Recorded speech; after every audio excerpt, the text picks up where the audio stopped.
Today, I'd love to talk about something that I find really super important to understand. And it's about the dynamics of the shadow self.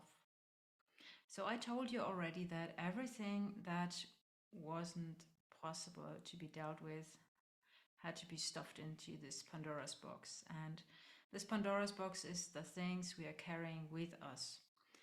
And those are kept in the dark. So all the unprocessed emotions, experiences are being stuffed into it, which means all the disharmonic energies, all the wounds are kept within the dark, within the unaware. But those shadow aspects of ours actually have a constant need to be noticed and an underlying urge to move back to harmony and balance. And this is why they are knocking constantly on our door and are screaming for attention. And this is also why they cause us to feel and think in a certain way. All our triggers are actually aspects that beg for us to notice them.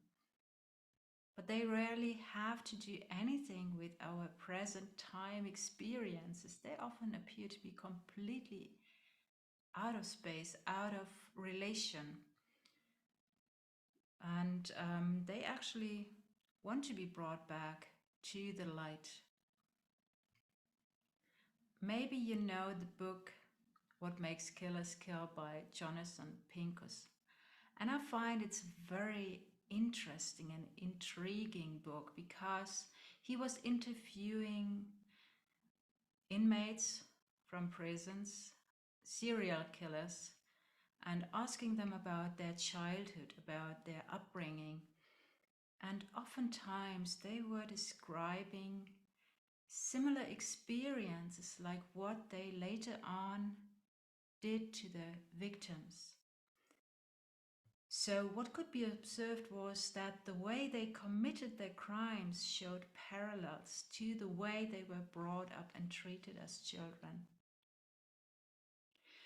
The way they treated their victims was oftentimes how they were treated themselves.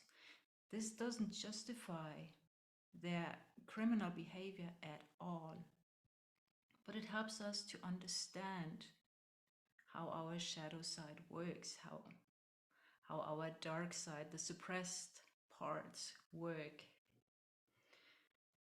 And of course, they somehow survived these procedures, and it was not like a complete mirroring, but the patterns were very similar. And this gives us a hint of how powerful emotions and experiences can become when they are pushed into the dark, into the basement, when we are not allowed to process them, when they are not allowed to be felt. And with this insight, we get the chance to somehow understand this destructive or self destructive behavior or really patterns which are causing so much turmoil in our lives. Because it does not surface out of nothing. There has to be a story to it, there has to be an experience connected to it.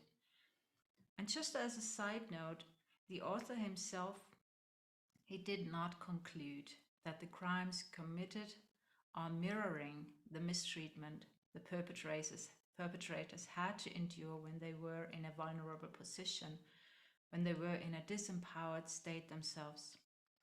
But I guess it's probably because he does not want to get nailed down on that conclusion. Yet, what I have observed in myself and the way how trauma expresses itself, I find it highly plausible. Dysfunctional behavior oftentimes carries a mirror aspect to it, which gives us an idea of what lies buried underneath.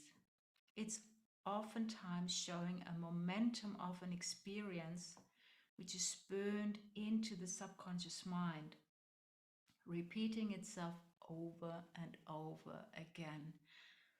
And however we're gonna address it within our mind, however we're gonna try to resolve it with our logic mind, we fail because there's such a strong emotion underneath, such a strong event that it's pulling us constantly back down to it. And it's just wanting to be seen and getting noticed. So the repetition is actually a try, a scream to move out of the loop.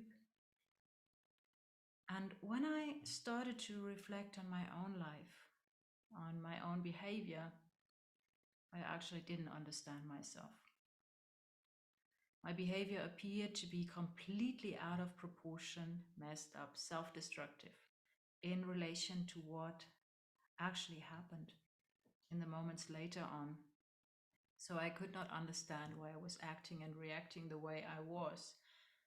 And when I was observing my surrounding, everyone appeared to be fine, socially compatible, and normal, and I wasn't. Within me, there was this unbearable tension, and I was asking myself again and again, why am I the way I am? I don't understand myself. It didn't make any sense to me at all, since there was nothing which could have justified this state when I was looking at the present experiences.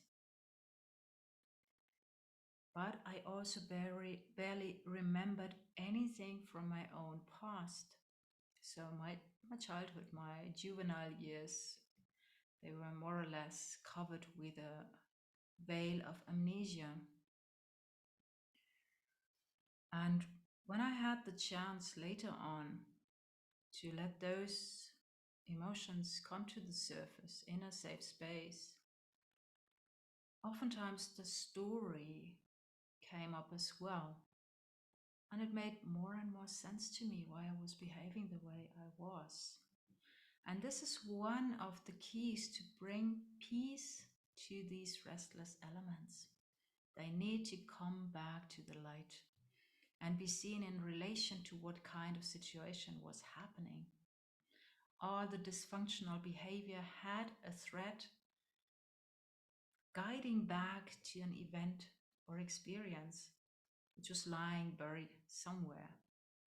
And this is why I believe it's so important to acknowledge our own past, our own sensations in relation to what we have experienced in a safe place, not acting it out, because that's exactly what the triggers are doing, causing us to do, but allowing ourselves to dive deep in a safe place.